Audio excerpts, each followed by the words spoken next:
So Yordy Cancino, I'm a fashion designer, I'm a gay man, and I am fit for fashion school, and then decide I'm also an activist. I think I knew at the age of 5. I think I felt like I was not really me playing with, with those little speed racer cars, or playing with basketball, or, playing just the usual Latino sport, soccer, football. So it was not really me. I was more with like my tias, my grandma, my mom, in the kitchen, picking on the food, but I didn't really felt like I was with my others, with my tios. I think I knew I was gay because my mom's hairstylist was a gay guy. And I would always see him, like how he was cutting the hair, and like the way he acted, the certain textures of the movement that he will do. I'm like, that's actually me. Like, I could see him, like, at that moment I was looking at him like a role model, to me. I wanted to be professional, the way he will stand, the way that he would talk, the way that he will do his work. At 5 years old? Yeah, I always knew that I was growing pretty much really fast than other young adults. My mom didn't find out because of me. I actually felt like at that moment, I did have my young love boyfriend in middle school. So, it was more through texting. So one day I forgot to leave my phone unlocked because at that day it was the psychics.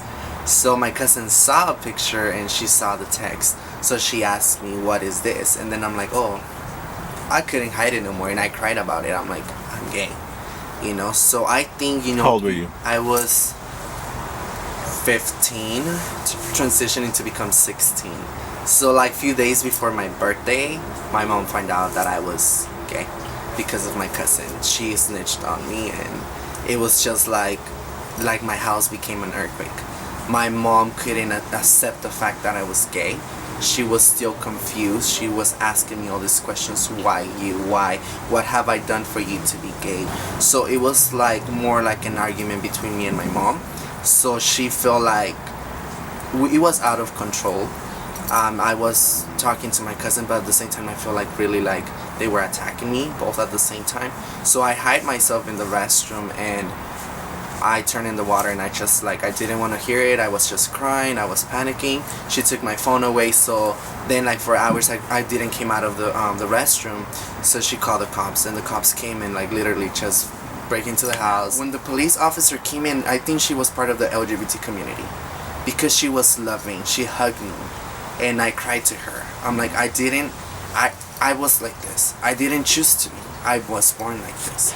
So she hugged me, and she told all her friends, all the police officers. So they actually gathered money, and she got me like $250, and she gave it to me. She's like, whatever you need. I know it's gonna, she told me straight, it's not gonna be easy. It's gonna be a roller coaster.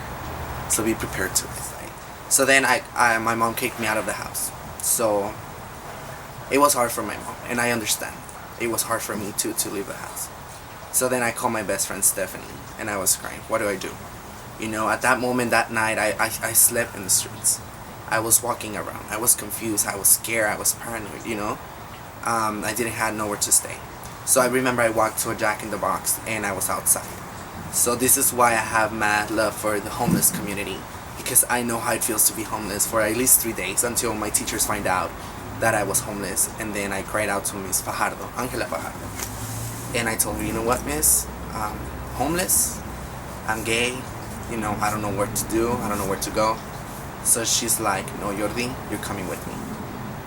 I think I only trusted 3 teachers, which was Mr. Sugden, Natalia Wynn, Miss Angela Fajardo, and Miss Botello, because they knew right away, okay, we gotta do something for him. So then Miss Natalia, she became like my second mom. She adopted me.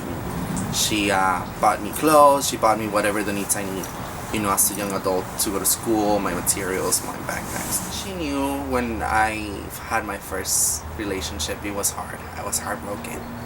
And I think she didn't want to see me crying or being upset. I remember she hugged me and she kissed me. She's like, you're too beautiful. And when she did that, I'm like, I felt her true self coming out.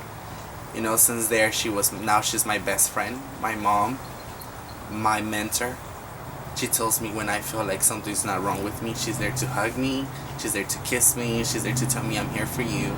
or when I have a problem, she's always there to defend me too.